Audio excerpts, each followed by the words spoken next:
Hello नमस्कार यूट्यूबकर family. तर चला अगदी सोप्या पद्धतीने आज कोथिंबीर वडी कशी बनवायची तर बघूया आपण। एक जोडी कोथिंबीर घेतली, स्वच्छ धुवून कट करून घ्यायची।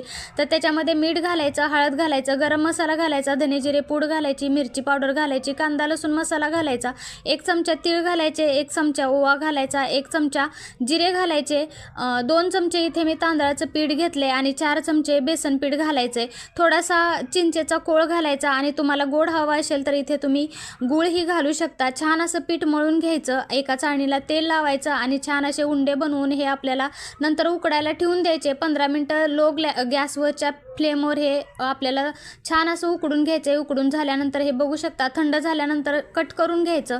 हे अशा पद्धतीने कट करून घ्यायचं आणि नंतर फ्राय करून घ्यायची कोथिंबीर वडी। खूप छान होते, अगदी पटकन होते। नक्की ट्राय करून बघा। रेसिपी आवडली तर लाईक करा, चॅनलला जर अजून सबस्क्राईब केलं नसेल तर चॅनलला सबस्क्राईब करा। भेटत जाऊ अशा छान छान सोप्या रेसिपीमध्ये। तोपर्यंत धन्यवाद, बाय बाय, थँक्यू।